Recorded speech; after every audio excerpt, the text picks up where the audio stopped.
ముందుగా ఈ అవకాశాన్ని కలిగించిన తండ్రి అయిన దేవునికి కృతజ్ఞతాస్తుతులు చెల్లిస్తున్నాను. అలాగే కూడి వచ్చిన మీ అందరికీ కూడా క్రీస్తు పేరిట నా శుభాభివందనములు. ప్రియులారా, ఈరోజు కూడా ఒక బైబిల్లో ఒక మంచి పాయింట్ మనం ఆలోచిద్దాం.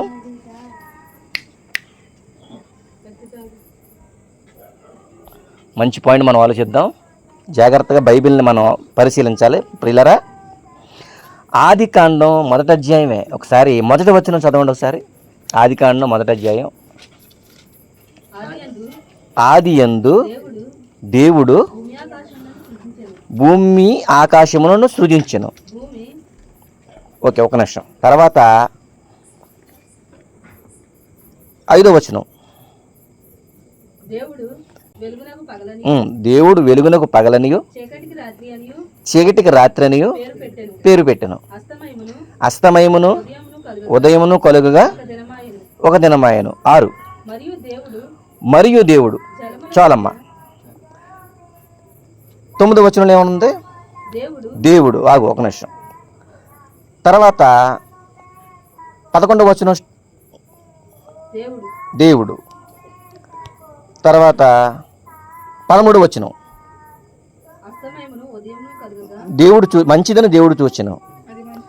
ఓకే, 14వ వచనం దేవుడు. ఓకేనా? దేవుడు అన్న పదాన్ని మీరు గమనించాలని నేను చూపిస్తున్నాను. నేను ఇక్కడ వేరియేషన్ ఉంది. తర్వాత 16వ వచనం దేవుడు ఆ 2 గొప్ప జ్యోతులను. ఓకేనా? తర్వాత 20వ వచనం దేవుడు. 21 దేవుడు. 22వ వచనం దేవుడు. తర్వాత 24, 25, 26, 27, 28, తర్వాత 29. ఓకేనా? 30, 31. ఈ వచనాలన్నీ ప్రారంభంలో ఏముందో తెలుసా? దేవుడు దేవుడు దేవుడు అని ఉంది. ఓకేనా? ఇప్పుడు యెహోవాయే దేవుడే. ఓకేనా? యేసుక్రీస్తు వారు దేవుడే, పరిశుద్ధాత్మయు దేవుడే. అయితే ఈ ముగ్గురులో ఈ దేవుడు అనే పదం ఎవరికి వర్తిస్తుంది? మీకు పాయింట్ అర్థమైందా? యేసుక్రీస్తు వారిని మన దేవుడు అంటున్నాం, పరిశుద్ధాత్ముడిని మన దేవుడు అంటున్నాం, యెహోవాని కూడా మనం దేవుడు అంటున్నాం. ఇంతకు దేవుడు దేవుడు దేవుడు అనే ఈ పదం ఏ దేవుడికి వర్తిస్తుంది? ఓకే, ఆవిడ చెల్లి చెప్పింది రైట్. కాకపోతే మనకు Bible answer to the Bible కదా. తనేమో యెహోవా అంది, ఇంకొక ఆయనేమో పరిశుద్ధాత్మ దేవుడు అంటాడు, సువార్త ఏమో యేసుక్రీస్తు అంటది. ఇందులో ఏది తప్పు కాదు, ఏది రైట్ కాదు. కానీ యెహోవా అంటకు రుజువేది, యేసుక్రీస్తు అంటకు రుజువేది, ఈ దేవుడే పరిశుద్ధాత్మ దేవుడు అంటకు రుజువేది. ఇలా అడిగినప్పుడు మనం ఏం చెప్పాలి? లేదండి, దేవుడే సృష్టికర్త యెహోవా, ముందు ఆయనే కదండి అని చెప్తామా? ముందు ఆయన. మరి యేసుక్రీస్తు వారు ఆది అంతము లేనందు యేసుప్రభు ప్రకటన గ్రంథంలో, మరి ఈయన ముందున్నవాడే కదా. అందుకని ఇలా ఏ దేవుడు అని మనం పరిశీలించినప్పుడు దీనికి బైబిలే సమాధానం చెప్పాలి. అవునా కదా? ఏ దేవుడు సృజించాడు? ఇప్పుడు పలానా ఊరు ఒక గొప్పవారు వచ్చాడు అనుకో, అతని పేరేంటి, అడ్రస్ ఏంటి, అతను ఎవరు అనేది క్లారిటీ తీసుకుంటాం మనం. ఓకేనా? లేదంటే ఒక రాజకీయ వేత్త వచ్చారు, ప్రసంగం చేసి వెళ్ళిపోయారంటే ఎవరు వచ్చారో తెలియదు, రాజకీయ వేత్త వచ్చారంటే ఎలా కుదురుద్ది? అతను ఎవరో, ఏంటి, ఏ పార్టీకి చెందిన ఆయన అనేది క్లారిటీ తీసుకుంటాం కదా. ఇక్కడ కూడా దేవుడు దేవుడు దేవుడు దేవుడు అని 30 సార్లు రాయబడింది కదా. అక్కడ సుమారు 30 వచనాల్లో 30 సార్లు రాయబడింది. ఇంతకీ ఏ దేవుడు అని మనకు క్లారిటీ కావాలి. ఇలా క్లారిటీ లేనప్పుడు మన బైబిల్ మనకు అర్థం కాదు అసలు. ఓకేనా? ఇంతకీ ఏ దేవుడు? మొదటి పేజీలోనేమో దేవుడు దేవుడు అని ఉంది. మరి దీనికి సమాధానం ఎక్కడ దొరుకుతుంది చెప్పండి? అదే బైబిల్లో వెతకాలి మనం. ఓకేనా? ఆ ప్రశ్న ఎక్కడైతే వచ్చిందో అక్కడే సమాధానం దొరకాలి. అంతే కదండి? ఇదివరకు 5వ తరగతిలో కానీ 6వ తరగతిలో కానీ మ్యాథ్స్ మనం చేసినప్పుడు అభ్యాసం 3 జవాబులు ఎక్కడ ఉంటాయి? వేరే గ్రంథంలో ఉంటాయి ఏంటి? అభ్యాసం 3 లెక్కలు ఉంటాయి, లేదా అభ్యాసం 4, 5, 7 ఈ లెక్కలన్నీ ఎక్కడ ఉంటాయంటే అదే లెక్కల పుస్తకంలో ఈ పాఠం ఆఖరి పేజీలో ఉంటాయి. అంటే ఆ పాఠ్య పుస్తకాల్లో ప్రశ్న ఆ పుస్తకంలోనే ఉంటుంది, జవాబు కూడా ఆ పుస్తకంలోనే ఉంటుంది. అవునా కదా? మీకు చిన్న చిన్న విషయాలు ఉదాహరణలు చెప్తున్నా. ఆదివారం బుక్ వస్తుంది, సండే వెర్షన్ అని ఒక బుక్ వస్తుంది ఆదివారం, ఈనాడు పేపరు. అలాగే జ్యోతి ప్రతి పేపర్కి చిన్న బుక్ ఇస్తాడు. వాడు సరదాగా కొన్ని గేమ్స్ ఇస్తాడు అందులో, ఆ బుక్లో. దానికి జవాబులు మనం కనుక్కోవాలి. దీనికి జవాబులు వచ్చేవారని చెప్తానండి. ఆ జవాబులు ఎక్కడ ఉంటాయి? ఆ పక్క పేజీలోనే ఉంటాయి కింద. వచ్చేవారం ఎవరు వెయిట్ చేస్తాడు? అంటే ఆ పేజీని మనం పరిశీలిస్తే జవాబు అక్కడే ఉంటుంది అన్నమాట. అలాగే మనం చదువుకున్న బుక్స్లో కానీ ఏ స్టడీ అయినా సరే ప్రశ్న ఎక్కడైతే వచ్చిందో సమాధానం కూడా అక్కడే ఉంటుంది. అలాగే చాలామంది తెలియక బోధకులు ఏం చేస్తున్నారంటే ఈ బైబిల్ ఉన్న ప్రశ్నలకి సమాధానాలు ఇంకా వేరే దాంట్లో వెతుకుతున్నారు, వేదాల్లో వెతుకుతున్నారు. వేదాలు ఎక్కడ ఉంటుంది? ఋగ్వేదం, అమరవేదం, సామవేదం, అధర్వణ వేదం ఇందులో దొరికిద్దా? ఈ వేదాల్లో దొరకదు.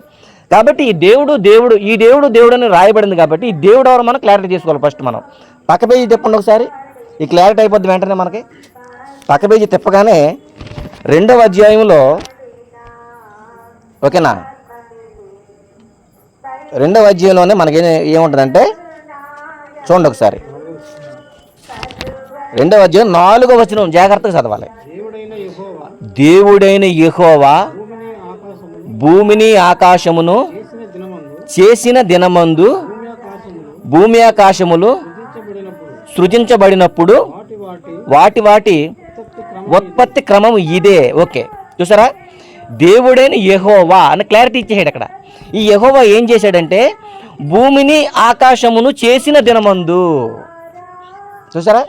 ఇప్పుడు ఆదికాండం 1వ వచనం చదవండి ఒకసారి. ఆదియందు దేవుడు భూమి ఆకాశములను సృజించెను. ఓకేనా? ఇప్పుడు 4వ వచనం చదవండి. ఆ దేవుడైన యెహోవా భూమిని ఆకాశమును, అది ఆదియందు దేవుడు భూమి ఆకాశములను సృజించెను. అది ఏ దేవుడు తెలియాలంటే ఇక్కడ యెహోవాని క్లారిటీ అయిపోయింది. అంతేనా? ఇంతకు పాయింట్ ఏంటి? భూమి ఆకాశములను సృజించిన వాడు, వాటన్నిటికీ జలముల మధ్య విశాలం కలిగజేసి నక్షత్రములను పుట్టించిన వాడు. ఈ దేవుడు అనే పదం దగ్గర ఎవరిని పెట్టాలి ఇప్పుడు మనం? దేవుడైన యెహోవా భూమి ఆకాశములను సృజించిన దినమందు అని క్లారిటీ ఇచ్చేసాడు. అది సమాధానం. ఓకేనా? ఎందుకంటే యేసుక్రీస్తు వారు చేశాడా, పరిశుద్ధాత్మ దేవుడు చేశాడా అంటే లేదు. ఎవరు చేశారు? యెహోవా తండ్రి. ఓకేనా? ముగ్గురు దేవుళ్ళే. తండ్రి అయిన దేవుడు ఒకడే, కుమారుడైన దేవుడు ఒక్కడే, అలాగే పరిశుద్ధాత్మ దేవుడు ఒక్కడే. ఈ వేరియేషన్ ఈ మొదటి పేజీలోనే దేవుడు క్లారిటీ ఇచ్చేసాడు మనకి. చాలామంది తండ్రి, కుమార, పరిశుద్ధాత్మని ఈ కొత్త నిబంధన అంతా తిప్పుతూ ఉంటారు. అంత అవసరంలే. అసలు మొదటి పేజీలోనే ఉన్నారు వాళ్ళ ముగ్గురు. మీకు తెలుసా? మొదటి పేజీలోనే ఉన్నారంటే ఉన్నారు. ఇప్పుడు ఒకటి క్లారిటీ అయిపోయింది, దేవుడు అనే విషయం క్లారిటీ అయిపోయింది. ఇప్పుడు 2వ వచనం జాగ్రత్తగా చదవండి. అందులో ఇంకొక అతను ఉన్నాడు. 2వ వచనం 1-2. ఆదియందు దేవుడు భూమి ఆకాశమును సృజించెను. భూమి నిరాకారముగాను శూన్యముగాను ఉంది, చీకటేమో అగాధ జలముల పైన కమ్మి ఉంది. దేవుని ఆత్మ జలముల పైన అల్లాడుచుండెను. ఆపేమ్మ, సరిపోద్ది. ఇంతవరకు దేవుడు. ఓకేనా? దేవుడు ప్రతి పదానికి, ప్రతి లైన్కి దేవుడు అని రాయబడినప్పుడు ఇక్కడ మాత్రం దేవుని ఆత్మ అని ఎందుకు పెట్టాలి? పాయింట్ అర్థమైందండి? అన్ని చోట్ల దేవుడిని సుమారు 35 సార్లు 30 సార్లు దేవుడు అని రాయబడినప్పుడు మరి ఇక్కడ మాత్రం దేవుడు జలములపైన అల్లాడుచుండెను పెట్టేయచ్చు కదా. మరి దేవుని ఆత్మ అని ఎందుకు రాయబడింది చెప్పండి ఒకసారి. అంటే దేవుడు వేరు, దేవుని ఆత్మ వేరు. ఓకేనా? ఇప్పుడు స్టీవెన్సన్ పెన్, ఇది స్టీవెన్ వేరు, పెన్ వేరు, ఇదిగోండి. అలాగే దేవుడు వేరు, దేవుని ఆత్మ వేరు. ఇప్పుడు నేను నా కొడుకున్నాడండి, నేనేమంటానంటే నా కొడుకు అనొచ్చండి, తండ్రి కొడుకు అనొచ్చా? తండ్రి కొడుకు అంటే ఏంటి? తండ్రి ఉన్నాడని కొడుకు ఉన్నాడని అర్థమే కదా. దేవుడు అనే పదం దగ్గర యెహోవాను పెడితే ఆ దేవుడికి ఒక ఆత్మ ఉన్నాడు. ఓకేనా? దీన్ని ఎలా అర్థం చేసుకోవాలంటే దేవుడే ఆత్మ కదా, దేవుని ఆరాధించేవారు ఆత్మతోనూ సత్యముతోనూ ఆరాధించాలని అక్కడ కలుపుతారు దీన్ని. మళ్ళీ మీకు పాయింట్ ఏంటంటే ముగ్గురు ఆత్మలే. ఎవరో? యెహోవా ఆత్మే, పరిశుద్ధాత్మ దేవుడు ఆత్మే, యేసుక్రీస్తు వారు ఆత్మే. కానీ యేసు ప్రభు ఈ భూమి మీద ప్రకటించడానికి శరీర రూపం దాల్చాల్సి వచ్చింది అంతే. అర్థమైన పాయింట్? ఆయన పెద్ద స్పెషల్ ఏం కాదు. యేసు ప్రభు ఈ భూమి మీద అడుగు పెట్టడానికి ఏం కావాలి? శరీరం కావాలి. శరీరం లేకపోతే యేసు ప్రభు కూడా ఈ భూమి మీదకి రాలేడు కదండి.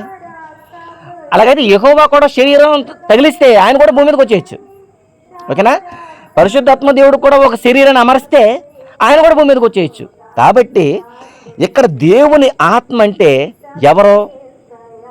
దీనికి బైబిల్ సమాధానం చెప్పాలి. దేవుని ఆత్మ అనగానే తండ్రి అయిన దేవుడు ఆత్మ కదండి, ఆ ఆత్మ ఇది అని మనం చెప్పకూడదు. ఇప్పుడు అలాగని బైబిల్ ఎక్కడ ఉంది? ఇప్పుడు ఇలాగని బైబిల్ ఎక్కడ ఉందో చూద్దామా? పేతురు రాసిన మొదటి పత్రిక 4వ అధ్యాయం 14. 4:14. క్రీస్తు నామము నిమిత్తం మీరు నిందల పాలైన ఎడల, అదిగోండి, క్రీస్తు మహిమ నామము నిమిత్తం మీరు నిందల పాలైన ఎడల మహిమ స్వరూపి అయిన ఆత్మ. ఇది ఇక్కడ ఆగండి. ఈ మహిమ స్వరూపి అయిన ఆత్మను ఏమంటారంటే, ఈ మహిమ స్వరూపి ఎవరండినా? క్రీస్తు ఒకవేళ నిందల క్రీస్తు నామమును మీరు ఎవరో మనం క్రీస్తు నామాన్ని అంటే ఆ పేరును బట్టి, లేకపోతే క్రీస్తు సువార్తను బట్టి, క్రీస్తు క్రియలను భూమి మీద మనం చేసే విధానాలను బట్టి, క్రీస్తు నామాన్ని బట్టి మనం నిందల పాలైతే ఏం జరుగుతుందంటే, మహిమ స్వరూపి అయిన ఆత్మ అనగా అది పాయింట్, దేవుని ఆత్మ. అక్కడ ఆగిపోవాలి. ఇక్కడ క్రీస్తు వేరు. ఓకేనా? దేవుని ఆత్మ మీ మీద నిలుచున్నాడు గనుక మీరు ధన్యులు. వాస్తవంగా యేసుక్రీస్తు వారిని మనం అంగీకరించినా మనలో పరిశుద్ధాత్ముడు లేకపోతే పరలోకం లేదు. మీకు తెలుసా అండి? మీకు అర్థమైంది పాయింట్? యేసుక్రీస్తు వారిని మనం అంగీకరించాం, ఓకేనా, బాప్తిజం తీసుకున్నాం, గొడవ వదిలిపోయింది, మనం పరలోకం వెళ్ళిపోతాం అనుకుంటారు చాలామంది. యేసు ప్రభు నామాన్ని బాప్తిజం తీసుకున్నాం, ఇక తిరుగులేదు, మనకు డోకా లేదు, పరలోకం మందే అనుకుంటాం. కానీ యేసుక్రీస్తు ద్వారా బాప్తిజం తీసుకున్న తర్వాత పరిశుద్ధాత్మ దేవుడు మనలోకి రావాలి. మత్తయి సువార్త 3:16 చూడండి. మత్తయి సువార్త 3:16. రాకపోతే ప్రాబ్లం ఏంటండి అంటే బైబిల్ యాక్సెప్ట్ చేయొద్దండి. మత్తయి సువార్త 3వ అధ్యాయం. యేసుక్రీస్తు బాప్తిజం పొందిన వెంటనే, అదిగోండి, యేసుప్రభు బాప్తిజం పొందాడు, నీళ్ళలో నుంచి ఒడ్డుకు వచ్చాడు, వారకు వచ్చాడు. ఆకాశం తెరవబడింది, దేవుని ఆత్మ, అదిగోండి దేవుని ఆత్మ. చూసారా? మరలా అక్కడ ఏముంది? దేవుడే అని పెట్టవచ్చు కదా అక్కడ. మీకు పాయింట్ అర్థం కావట్లేదు. దేవుని ఆత్మ, దేవుని ఆత్మ అంటే దేవుడు అనగా తండ్రి అని యెహోవా అయితే ఆయనకు సంబంధించిన ఆత్మ పరిశుద్ధాత్మ దేవుడు. అతను అప్పుడప్పుడు అంటాం కదా, ఇదేదో వచ్చింది ఈ మధ్యన డైలాగ్ వచ్చింది, నేను శరీరం వాడు నా ఆత్మ అంటారు. విన్నారు? అదే అంటే శరీరం వేరు, ఆత్మ వేరు. దేవుని ఆత్మ అంటే దేవుడే మాట్లాడుతున్నాడు అనుకోండి. సపోజ్, బాబు ప్రజలారా నా ఆత్మను మీ మీదకు పంపించాను, నా ఆత్మ అంటే నేను ఎవరినే? యెహోవానే. యెహోవైన నేను నా ఆత్మను వదిలేసాను భూమి మీద అని దేవుడు మాట్లాడితే, ఇప్పుడు దేవుడు ఆత్మ అనవచ్చా? దేవుడు ఆత్మను అనొచ్చా? అనొచ్చండి. ఏమండే, ఇది దేవుని సృష్టి. మీకు ఎగ్జాంపుల్ చెప్తున్నా. ఇది ఎవరి సృష్టి? దేవుని సృష్టి. అంటే సృష్టి ఎవరిదే? దేవుడిది. ఇది దేవుని ఆకాశం. అంటే ఆకాశం వేరు, దేవుడు వేరు. ఇది దేవుని గాలి, ఇది దేవుని నీరు అంటాం కదా, ఇది దేవుని ఇల్లు అంటామా? ఇవన్నీ వేరుగున్నప్పుడు దేవుని ఆత్మను మీరు ఆలోచించినప్పుడు నా సృష్టి ఎలాగ వేరుగా ఉన్నాయో నా ఆత్మ అంటే నేను కూడా ఒక ఆత్మ ఉంది, నా ఆత్మను పంపించాను నేను. అది పాయింట్ అక్కడ. యేసుప్రభు బాప్తిజం తీసుకున్న తర్వాత దేవుని ఆత్మ పరలోకం నుంచి పౌరం వలె, ఆకాశం నుంచి పౌరం వలె తన మీదకు వచ్చుట చూచాను. అదండి పాయింట్. అంటే ఆదికాండం 2వ అధ్యాయంలో దేవుని ఆత్మ జలముల మీద అల్లాడుచుండడం అంటే ఏంటంటే, ఓకేనా, ఈ దేవుని ఆత్మ దేవుడు కలిగించిన సృష్టిని చూసారా? దేవుడు కలిగిన సృష్టి ఉందా? యెహోవా కలిగించిన సృష్టి ఉందా? ఈ సృష్టి అంతటిని ఏం చేస్తున్నాడంటే పరిశుద్ధాత్మ దేవుడు పరిశీలిస్తూ, పరిశీలకుడు ఆయన ఎవరో? పరిశుద్ధాత్మ వెరిఫికేషన్ చేస్తున్నాడు. ఓకేనా? అంటే ఏంటి? పరిశీలన చేస్తున్నాడు. అబ్బా నా తండ్రి భలే పుట్టించాడే, నా తండ్రి భలే చేశాడు సృష్టిని. అల్లాడుచుండునంటే మీనింగ్ ఏంటి ఏమండి? అల్లాడిపోవడం అంటే ఏంటి చెప్పండి? అల్లాడిపోవడం అంటే పర్యవేక్షణ అని కొట్టాలి మీరు, తెలుగు తర్జుమా భాషలో కొడితే. మీరు పర్యవేక్షిస్తున్నాడు, దానిని సృష్టి అంతటిని పరిశీలిస్తున్నాడు. దేవుని ఆత్మ ఈ జలములన్నిటినీ, ఈ భూమి అంతటిని, ఈ సృష్టి అంతటిని అల్లాడుచుండినంటే ఎలా ఉందో చూస్తున్నాడు. ఓకేనా? అర్థమైన పాయింట్. చక్కగా ఇల్లు కట్టాం, గృహప్రవేశం చేసాం, జనాలందరూ వస్తారు. అప్పుడు మనం ఏమంటాం? వస్తారు, లోపలికి వెళ్ళి చూడండి ఇల్లు ఎలా ఉందో చూడండి అంటాం. నువ్వు చూసుకున్నావు కదా, నీకు బాగుంటే చాలదా? అందరూ చూడాలా? అందరూ చూడాలి. మరి అందరూ చూడాలి, అందరూ బాగుందని చెప్తే నీకు ఆనందం. అది టైల్స్ చాలా బాగున్నాయండి, ఆ పెయింట్ కూడా చాలా బాగా వేసారండి, బెడ్రూమ్ అసలు ఎక్సలెంట్ అని అంటారు. దీన్ని ఏమంటారు? పర్యవేక్షించి పరిశీలించడం. ఓకేనా? అంటే మీకు అర్థం కావడానికి రోమిలకు రాసిన పత్రిక 4వ అధ్యాయం తీయండి, ఇప్పుడు క్లారిటీ అయిపోద్ది. రోమిలకు రాసిన పత్రిక 4వ అధ్యాయంలో ఒక వండర్ఫుల్ 17 అనుకుంటా, 4:17 చదవండి. తాను విశ్వసించిన దేవుని ఎదుట అనగా మృతులను సజీవులనుగా చేయవాడును, లేని వాటిని ఉన్నట్టుగా పిలిచివాడునైనా దేవుని ఎదుట అతడు మనకందరికీ తండ్రి అయి ఉన్నాడు. ఓకే, ఒకసారి దాన్ని లేని వాటిని ఉన్నట్టుగా పిలిచేది ఎవరు చెప్పండి? లేని వాటిని ఉన్నట్టుగా పిలుస్తామంటే ఏంటంటే, ఈ భూమి అంతా ఎక్కడుంది ఇది వరకు దేవుడు చేసినప్పుడు? ఈ భూమి లేదు కదా. ఈ భూమి లేని దాన్ని యెహోవా కలుగు చేశాడా? లేని మెటీరియల్ రప్పించాడా లేదా? రప్పించాడు. అలాగే ఈ ఆకాశం లేదు, ఈ గాలి లేదు, ఈ నింగి నేల నీరు నిప్పు గాలి ఏమి లేవు. ఇవన్నిటికీ ఒక రూపాన్ని తీసుకొచ్చాడు ఆయన. ఇవన్నీ రా మెటీరియల్. మీకు విషయం చెప్పాలంటే భూమి ఎలాగుందో సార్ చూడండి. ఒకసారి భూమి ఎలా ఉంది? 2వ వచనం, ఆదికాండం 2. భూమి నిరాకారం. అంటే నిరాకారం అంటే ఏంటి? ఆకారం నిల్ అంటే ఆకారం లేదు. ఆకారం లేని భూమిని ఎవరు కలిగించాడు? యెహోవా దేవుడు. లేని దాన్ని ఉన్నట్టుగా ఆయన తీసుకొచ్చాడు మెటీరియల్ని. ఇప్పుడు మనకు పంచదార వస్తుంది, దానికి రా మెటీరియల్ ఏంటి? చెరుకు. ఓకేనా? పంచదార మనం తింటాం, దాని రా మెటీరియల్ ముడి పదార్థం అంటారు దాన్ని. అదేంటి? చెరుకు. ఇప్పుడు భూమి గుండ్రంగా ఉంది, మరి ఇంతకుముందు నిరాకారం, ఆకారం. అదిగో చూడండి, నిరాకారముగాను శూన్యముగాను. భూమి ఎలా ఉందంటే నిరాకారముగాను శూన్యంగాను ఉన్న దానిని ఎవరు చేశారు? యెహోవా. ఆకారం లేని దానిగా ఆయన తీసుకొస్తే దీన్ని ఒక గుండ్రంగా తయారు చేసిన వాళ్ళు ఎవరు? సామెతల గ్రంథం 31, సామెతలు 8 30 వచనం చదువు డైరెక్ట్గా. 30 వచనం. నేను ఆయన యొద్ద ప్రధాన శిల్పినై అనుదినము సంతోషించుచు నిత్యము కూడా ఆయన సన్నిధిని ఆనందించుచు ఉంటిని. ఆయన కలగజేసిన పరలోకమును బట్టి సంతోషించుచు నరులను చూచి ఆనందించుచు ఉంటిని. ఇక్కడ ఒక పాయింట్ ఉందండి. ప్రధాన శిల్పినై అనే పదం చూసారు మీరు? ఈ ప్రధాన శిల్పి ఎవరి గురించి మాట్లాడుతున్నాడు ఆయన? నేను ఆయన యొద్ద ప్రధాన శిల్పిని. ఎవరైనా? నేను ఆయన యొద్ద. ఆయన అంటే తండ్రి. అంటే తండ్రి ఉన్నాడు, నేను ఆయన యొద్ద ఎలా ఉన్నానంటే ప్రధాన శిల్పి. శిల్పి అంటే ఏంటి తెలుసండి? ఒక ఆకారం లేని దాన్ని ఆకారం రప్పిస్తే వాడిని శిల్పి అంటారు. ఓకేనా? ఆకారం లేని ఒక రాయి ఉందనుకోండి, దాన్ని చక్కగా రూపం తీసుకొస్తే అతను ఏమంటారు? శిల్పకారుడు అంటారు, శిల్పి. అంటే ఇక్కడ పాయింట్ ఏంటంటే, ఆదియందు దేవుడు భూమి ఆకాశాలను కలిగించాడు, రా మెటీరియల్ కలిగించాడు. ఓకేనా? ఆయన మెటీరియల్ రప్పించాడు లేని వాటిని. ఈ బిల్డింగ్ కట్టాలంటే ఇక్కడ ఏమీ లేదు, ఇంతకుముందు ఇసుక లేదు, సిమెంట్ లేదు, ఐరన్ లేదు, ప్లాస్టిక్ లేదు, ఏమీ లేదు. కానీ ఫోన్ చేస్తే ఏమొచ్చేస్తాయి? ఈ ఖాళీ స్థలంలోకి ఐరన్ వస్తుంది, చిప్స్ వస్తుంది, ఇసుక వస్తుంది, ఇటుకలు వస్తుంది. అంటే ఒక్క మాటతో లేని వాటిని మనం రప్పించగలం. మనం ఒక్క ఫోన్ కాల్తో లేని వాటిని మనం రప్పించగలమా? రప్పించగలం. అంటే ఒక మనిషిగా ఒక నరు రూపుడిగా ఉన్న మనమే ఎక్కడో ఉన్నదాన్ని ఒక్క మాట ద్వారా మనం రప్పిస్తున్నామే. మరి దేవుడు, తండ్రి అయిన దేవుడు యెహోవా లేని వాటిని ఉన్నట్టుగా పిలిచేవాడంట. ఆకాశాలు మెటీరియల్ లేదు, ఆకాశాన్ని రప్పించాడు, భూమిని రప్పించాడు, గాలిని రప్పించాడు. ఇవన్నిటికీ రూపాన్ని ఇచ్చింది ఎవరు? యేసుక్రీస్తు వారు. అర్థమైందా? శిల్పికారుడు. తండ్రి ఏమో రా మెటీరియల్ రప్పించాడు, ఒక ముద్దను రప్పించాడు. ఆకాశం ఎలా ఉండాలి? గుండ్రంగా. దీన్ని చెక్కు యేసుప్రభువా, చెక్కు, నీ పని అదే.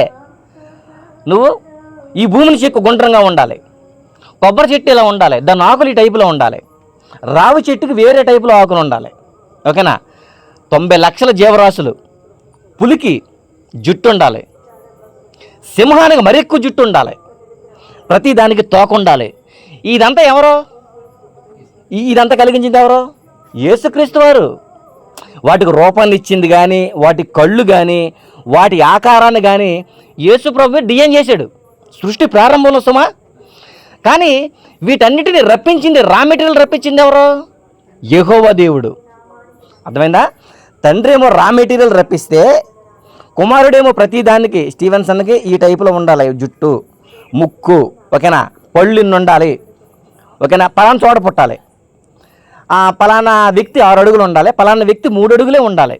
ఈ ఆకారాలను చెక్కింది, ఈ ఆకారాలను నిర్మించింది యేసుక్రీస్తు వారు. అందుకనే నేను ప్రధాన శిల్పినై అనుదినము ఆయన యందు సంతోషించుచు నిత్యము ఆయన సన్నిధిని చూచి నరులను చూచి ఆనందించుచు ఉంటిని.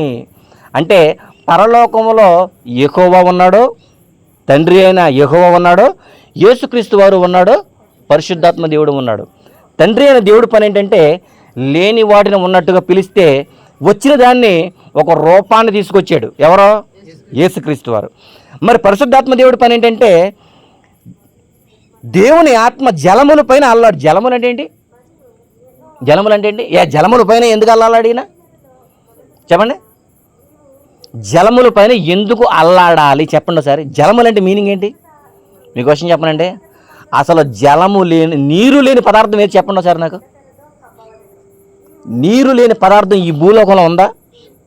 ఒక ఆకు చితపండి అలా నొక్కండి, నీరు వస్తుందా లేదా? ఒక పండుని పిండండి, నీరు వస్తుందా లేదా? ఒక చెట్టును నరకండి, ఏం కారద్దే? ఏది నీరు లేదు చెప్పండి అసలు. అంటే నీరంటే మనం ఏదో జలాలు సముద్రాలు అనుకోకండి. ఈ సృష్టి అంతటిని కూడా ఆయన పర్యవేక్షణ చేస్తున్నాడు.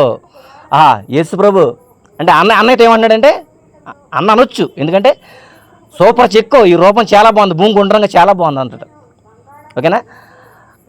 తర్వాత ఈ కొబ్బరి చెట్టు చాలా బాగుంది, ఎక్సలెంట్. మర్రి చెట్టు బాగుంది, సింహం బాగుంది, ఏనుగు పెద్ద తొండమేటు అది బాగుంది, నీ పని సూపర్ అని పరిశుద్ధాత్మ దేవుడు సర్టిఫై చేస్తున్నాడు.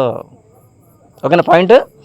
తండ్రి అనే దేవుడు లేని వాటిని ఉన్నట్టుగా తీసుకొస్తే, తెచ్చిన దాన్ని యేసుక్రీస్తు వారు రూపాన్ని చెక్కిచ్చి భూమి మీద నిర్మిస్తే, ఇవన్నిటిని జాగ్రత్తగా వెరిఫికేషన్ చేసి ఏం చేశాడో చూడండి. మీరు షాక్ అయిపోతారు. ఇప్పుడు పేతురు రాసిన మొదటి పత్రిక చూడండి, మీరు షాక్ అసలు ముగ్గురు పని ఏంటి అనుకుంటున్నారా? ముగ్గురికి పని ఉందండి బాబు. 1వ అధ్యాయం. ఇవన్నిటిని ఏం చేశాడంటే పరిశుద్ధాత్మ దేవుడు, మొదటి పేతురు 2 చెప్తున్నా, ఒక్క నిమిషం. 2వ పేతురు మొదటి అధ్యాయం 21వ వచనం చూడండి ఒకసారి.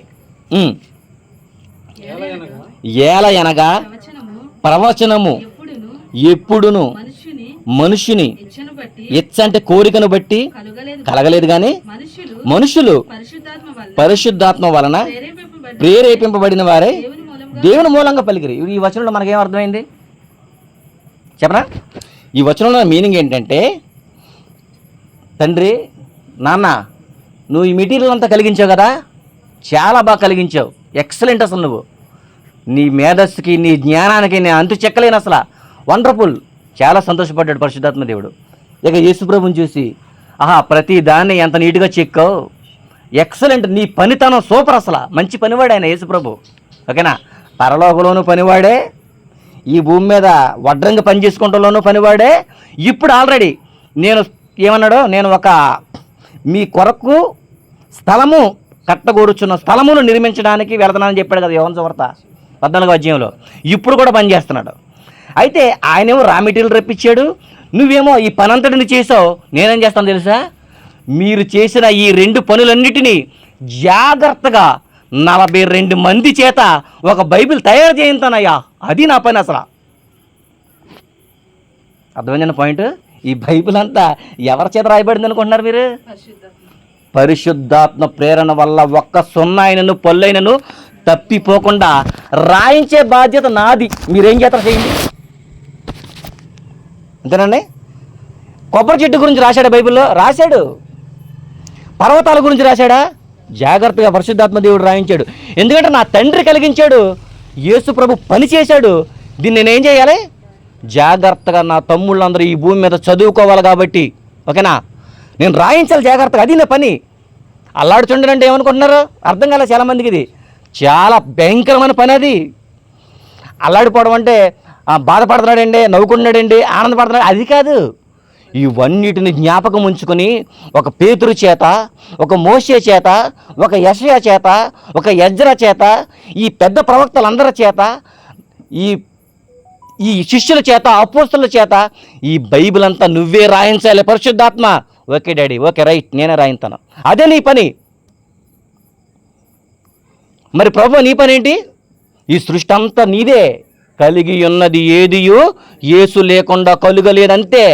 నువ్వు ఎలా చేస్తావో చెయ్యి, నీ పని అది. మరి నువ్వేంటయ్యా తండ్రి కంటే? అసలు ఇవన్నిటిని పుట్టించింది నేనే రా. అంటే వచ్చేస్తాయి అవి, తెలుసా? ఏమంటే వచ్చేస్తాయి? అసలు ఆ తండ్రి గారి గురించి, యెహోవా తండ్రి గురించి మనం చెప్పుకోవాలంటే అండి, భయంకరుడు, బేకరుడు అని రాయబడిందండి. అసలు ఆయన పని మనం ఆలోచిస్తే మన గుండెలే పగిలిపోతాయండి నిజంగా ఆయన గురించి ఆలోచిస్తే. కాబట్టి ఈ ముగ్గురు కష్టము చేత ఈనాడు మనం ఏం చేస్తున్నాం? బ్రతుకుచున్నాం. అర్థమైందా? ఈ ముగ్గురు గురించి ఎక్కడ రాయబడింది? ఎక్కడ రాయబడింది? ఆది కాండంలోనే రాయబడింది. ఆది కాండంలో ఎక్కడ రాయబడింది అని అంటారా? లాస్ట్లో చెప్తాను, అయిపోయింది పాఠం. కాకపోతే ఏంటంటే ఇక్కడ మనకు అర్థం అవ్వాల్సిన పాయింట్ ఏంటి? ఏంటంటే నేను చేపలు తీసుకొచ్చాను, ఓకేనా. తండ్రిగా నేనేం చేశాను? చేపలు తీసుకొచ్చాను. దానికి మంచి వంటకం చేసి వాసన వచ్చేలాగా చేయాల్సింది ఎవరి పని? ఆవిడ పని, అంతే కదా. దీన్ని ఫుల్గా కడుపు నిండా మేయవలసిన పని ఎవరిదే? వీళ్ళిద్దరి పని. అర్థమైంది పాయింట్? లేని దాన్ని తీసుకొచ్చాను నేను తండ్రిగా. తెచ్చిన దాన్ని రూపం చేసింది ఎవరో? ఆవిడ, సువార్త. దాన్ని ఇష్టంగా తినవలసిన బాధ్యత ఎవరో? అమ్మా చేపల కూర సూపర్ అమ్మా, ఎక్సలెంట్ అసలు. అంటే నేను మీకు అర్థం అవడానికి నేను చాలా దిగి చెబుతున్నాను అనమాట. అర్థమైందా తమ్ముడు? ఓకేనా. తండ్రిగా నేనేం చేశాను? ఎక్కడక్కడ మార్కెట్లు తిరిగి ఎన్ని తిరిగి చేపలు తెచ్చాను, శుభ్రంగా వండింది, మసాలా గట్ట జల్లించి. వీళ్ళిద్దరు పుల్లుగా తినేసి పడుకుంటాం కాదు, పుల్లుగా తినేసి పడుకుంటాం కాదు. డాడీ మంచి చేపలు తెచ్చావయ్యా నువ్వు, సూపర్. ఎక్కడ తెచ్చావు అసలు? ఈ గోదావరి చేపలు నాన్న. బా ఏం బిల్డప్ ఇచ్చేసాం మనం. అప్పుడు గోదావరి చేపల ఎంత రేట్ పెట్టుకున్నావో, చాలా బాగున్నాయి అసలు. ఏంటనుకున్నావు మరి? అది నా ప్రేమ అంటే అది. లేనిదాన్ని కలిగించాను నేను. అప్పుడు అమ్మ దగ్గరికి వెళ్ళి, అమ్మ ఎలా వండావమ్మ కూర అసలు? అయ్యి బాబోయ్ మామూలు వండదురా బాబు. మసాలా ఏ టైంలో వేయాలి ఆ టైంలో వేసాను, కారం ఏ టైంలో వేయాలి ఆ టైంలో వేసాను. మళ్ళీ కారం ముక్కల మీద వేస్తే అంటుకుపోతాయి, మరి బయటకు రాదా కారం. అందుకని ఎక్కడ వేయాలి అక్కడ వేస్తాను నేను. ఉప్పు మళ్ళీ ముక్కల మీద వేసాను, ముక్కలన్నీ ఉప్పే, ముక్కల మీద ఉప్పు వేయకూడదు. ఇలా జాగ్రత్తగా నేను ఏం చేశానంటే శుభ్రంగా వండి పెట్టాను. చాలా బాగా చేసామమ్మా, సూపర్ అని ఇలా చెప్పాలా వద్దా? పుల్లుగా తినేసి పడుకుంటే చితకొట్టే ఇద్దరం కలిసి. అలాగే తండ్రి పని తండ్రి లేని వాటిని ఉన్నట్టుగా పిలిచాడు. యేసుక్రీస్తు వారు పరలోకం నుంచి ఇవన్నీ చెక్కుతున్నాడు. ఇవన్నీ చాలా బాగా చేశారు మీ ఇద్దరండి. పరిశుద్ధాత్మ దేవుడు నీ పని ఏంటి? బాగుందని సర్టిఫికేట్లు ఇస్తావా? కుదరదు. ప్రతి దానిని కూడా నువ్వు రాయించాలి బైబిల్లో. నీ తరం వారందరూ చదవాలి దీన్ని, నా గొప్పతనాన్ని చదవాలి. అదే నీ పని ఈ భూమి మీద, ఓకేనా. ఎంత బాగుందండి బైబిల్ అసలు. ఇలాంటి బైబిల్ నేను చదవాలని అనిపించట్లేదండి మనకి. ప్రసంగాలకు అలవాటు పడకండి. ఇప్పుడు కూడా ఒకళ్ళ ప్రసంగాలు వినాలని ఏమీ తెలదండి ఎవరికైనా. అంటే ఎవరికంటే అందరికీ కాదులేండి, కొంతమందికి ఎవరికి ఏమీ తెలియదు. బైబిల్ని మనం పరిశీలించాలి, ఓకేనా. ముగించుకుందాం. ఇప్పుడు ఆదికాండం మొదటి పేజీలోనే తండ్రిని చూసాం, కుమారుడు పరిశుద్ధాత్మ దేవుని చూసాం. మరి యేసుక్రీస్తు గురించి ఎక్కడ రాయబడింది అంటున్నారా? దొరికిపెట్టి స్టీవెన్ అనుకుంటున్నారా? చూద్దాం అది కూడా, ఓకేనా. ఎందుకంటే ఈ చాలా క్రిటికల్ పాయింట్లు. క్రైస్తవులుగా 30 సంవత్సరాలు నాకు ఇంతవరకు ఎవరు చెప్పలేదండి. అది నాకు 35 సంవత్సరాలు వచ్చేసిన, నాకు ఇప్పటి వరకు తెలియదు నాకు ఇది. రాజుకి వచ్చేసిన 40 అంటే వీడికి, డాడీకి ఏమో 40 వచ్చేసినాయి. 50? ఈ 50 సంవత్సరాల వరకు మనకి ఎందుకు చెప్పలేదు? ప్రారంభికులు అందరూ మనల్ని వాడుకున్నారు, అంతేనండి. మనల్ని ఎలా పడితే అలా వాడేశారు వీళ్ళు. ఇంకా మనకేం అర్థం కాలే? బైబిల్ అర్థం కాలే. అదే 30 సంవత్సరాల కిందటమే ఈ పాటలని మనకు అర్థమైతే ఏమైపోను? నువ్వు పాస్టర్ అయిపోదువు, ఇతనేమో చర్చి కట్టేదుడు, ఈయనేమో ఇంచుమించు 5-6 చర్చిలు ఈయన కట్టేదుడు. అంటే మన ప్రారంభకులు మనకి నిజాలు చెప్పుకోకుండా మనల్ని ఏం చేశారు? ఉపయోగించుకున్నారు. కాబట్టి ఇప్పుడు యేసుక్రీస్తు వారి గురించి ఎక్కడ రాయబడుద్దో మీరు చూస్తే షాక్ అయిపోతారు. ఆదికాండం 3వ అధ్యాయం తీయండి. మొదటి పేజీ అనగానే మొదటి పేజీ అనుకోవద్దు, 3వ అధ్యాయం తీయండి ఒకసారి. 3వ అధ్యాయంలో 15వ వచనం. ఈ పాయింట్ కొత్తదే, ఓకేనా? మరియు నీకును స్త్రీకిని నీ సంతానమునకును ఆమె సంతానమునకును వైరం అంటే గొడవ, అది నిన్ను తల మీద కొట్టును, నీవేమో దాన్ని మడి మీద కొడతావు చెప్పాను. ఓకే, ఇక్కడ ఏం అర్థమైంది మనకి? ఇక్కడ యేసుప్రభు ఎక్కడున్నాడు అంటారా? ఉన్నాడా యేసుప్రభు? కనిపించాడా లేదా? ఏమండే కనిపించాడా? మరలా చదువుదాం. మరియు నీకును స్త్రీకిని నీ సంతానమునకును ఆమె సంతానమునకును వైరం చేస్తాను నేను. అంటే ఇక్కడ పాయింట్ ఏంటంటే స్త్రీ సంతానం అంటే మీనింగ్ ఏంటి? ఓకేనా? స్త్రీ సంతానం అంటే ఏంటి? స్త్రీకిని నీకును, స్త్రీకిని నీ సంతానమునకును ఆమె సంతానమునకును. ఆమె అంటే ఎవరో, స్త్రీ అంటే ఎవరో? ఆమె వేరు, స్త్రీ వేరు. పాయింట్ అక్కడ అర్థమవుతుందా? అంటే ఇది ఒకసారి మాట్లాడుకుందాం. అంటే ఇశ్రాయేలీయుల సంతానం అని, అపవాది సంతానం అని ఇక్కడ 2 అర్థాలు ఇస్తున్నాయి. అక్కడ ఇశ్రాయేలు సంతానం అంటే ఎవరో? ఇశ్రాయేలీయులు. నీ సంతానమునకును ఆమె సంతానమునకును అన్నాడు అక్కడ. అంటే 2 సంతానాలు ఉన్నాయి. మనం ఎవరి సంతానం ఇంతకీ చెప్పండి? అపవాది సంతానమా, దేవుడి సంతానం అండి? దేవుడేనా? దేవుడి సంతానం మనం. అంటే ఈ భూమి మీద అపవాది సంతానం కూడా ఉంటుందా? ఉండదా? ఉంటుంది.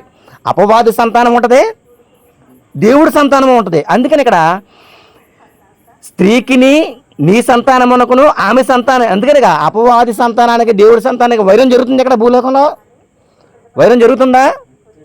జరుగుతుందా? మైకి పెట్టామనుకోండి, సౌండ్ తగ్గించండి అంటారు అయ్యగారు. ఏం తగ్గించాలంట? సౌండ్ తగ్గించేయాలా? మరి దీన్ని ఏమంటారు చెప్పండి? వైరం, గొడవ. బైబిల్లోనే చెప్పబడింది. మనం ఏదో గొడవ పెట్టుకున్నాం అనుకోకండి. ఇదంతా బైబిల్ పెద్ద లాజికల్గా మనం ఆలోచిస్తే మైక్ సౌండ్ తగ్గించండి అంటాడు.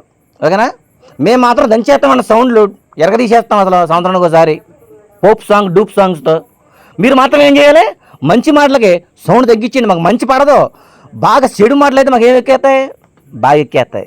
అందుకని వాళ్ళు ఏమవుతారు? అపవాది సంతానం, మనము దేవుడి సంతానం. వైరం కలుగజేస్తున్నాం. అది అనే దగ్గర, అది నేను తల మీద కొట్టినాను కదా, అది అనే దగ్గర 1 ఉందా? 1 రాసిందా? ఆ 1 కింద పుట్టినట్లు ఏమి రాసింది చూడండి. ఆయన. ఈ ఆయన అంటే ఎవరో? అది చూస్తారు. ఆన్సర్ ఎలా వచ్చిందా? వచ్చేసిందా? ఆదికాండంలోనే దేవుడు ఎంత క్లారిటీ ఇచ్చాడండి. తండ్రి ఏమో నేను ఎన్ని కలిగిచ్చాను రా బాబు, నా కుమారుడేమో యేసుప్రభు ఏమో ఈ ఇశ్రాయేలు సంతానానికి స్త్రీ సంతానానికి మధ్యవర్తిగా ఈయన పెట్టాను. పరిశుద్ధాత్మ దేవుని సృష్టి అంతటికి మధ్యవర్తిగా పెట్టి ఈ చేసిన ప్రతి పనిని బుక్లో రాయింతున్నాను. ఇంత క్లారిటీగా బైబిల్ రాయబడితే దీన్ని చాలామంది అపార్థం చేసుకుంటున్నారు. ముగ్గురు ఒక్కటే. నువ్వు ఏదైనా అనుకోవచ్చు, తప్పులేదు. కానీ బైబిల్లో ఉంటేనే ఒక్కటే. అంతేనండి. ఆధార్ కార్డులో ఏదైనా మిస్టేక్ పడింది అనుకోండి, మనం ఉంచుతాం కుదురంగా. అబ్బే అసలు జీతం మానేసేసి అర్జెంటుగా ఈ పేరు తప్పు పడిపోయిందండి, దీన్ని మార్చేయండి. అసలు ఆధార్ కార్డులోనే ఇంత మిస్టేక్ తీసుకు బ్యాంక్ దగ్గరికి వెళ్ళి మార్చేస్తున్నాం కదా మనం. మరి బైబిల్లో ఎవరో తప్పు చెప్తే నువ్వు ఎందుకంటున్నావు? అంటే ఆధార్ కార్డు కంటే ఇది హీనమైందా ఏంటి? కాదు కదండి, కాదు కదండి. బ్యాంక్ పుస్తకంలో 1 నెంబరు తప్పు పడింది అనుకోండి, అంత ఎందుకంటే 10,000 బ్యాంకులు వేసావు, 1 సున్నా తక్కువైతే ఊరుకుంటామండి. ఏంటారు 1000 రూపాయలు ఉందండి అక్కడ, నేను ఎంత ఇచ్చిన క్యాష్ అంటే 1 సున్నా కింద దెబ్బలాట. మరి ఇక్కడంత క్లారిటీగా ఇవన్నీ కలిగించింది, భూమి ఆకాశాలు సృజించింది నేనని చెప్పాడు. దేవుడు ఆత్మ అంటే యేసుక్రీస్తు వారి తర్వాత పరిశుద్ధాత్మ దేవుడు అని చెప్పాడు. ఇక్కడ క్రీస్తు ఆయన అంటే ఎవరు? యేసు ప్రభు. ఇక్కడ ముగ్గురు దేవుళ్ళు 3 రకాలుగా 3 రకాలుగా పనిచేస్తుంటే బైబిల్ మనకు అర్థం అవ్వాలా వద్దు చెప్పండి. ఇప్పుడు ఈ ముగ్గురు ఈ సృష్టిలో ఉన్నారండి. అర్థమైందా? ఈ ముగ్గురు ఉండి బైబిల్ని 34 మంది రాయండి రా, పాత నిబంధన కొత్త నిబంధన 8 మంది రాయండి, మొత్తం ఎంతమంది? 42 మంది రాయాలి ఈ బైబిల్ని. అసలు అది పరిశుద్ధాత్మ దేవుడి పని. దీన్ని వచ్చే వారం కంటిన్యూ చేసుకుందాం. ఇప్పుడు వరకు అర్థమైంది కదా పాయింట్. వచ్చే వారం ఫుల్ఫిల్గా ఎవరు ఎక్కడ ఉన్నారో, ఎవరు ఏం చేస్తున్నారో, ఎవరిని ఏమనాలి అసలు అది క్లారిటీ మనం ఆలోచించుకుందాం, ప్రార్థన చేసుకుందాం.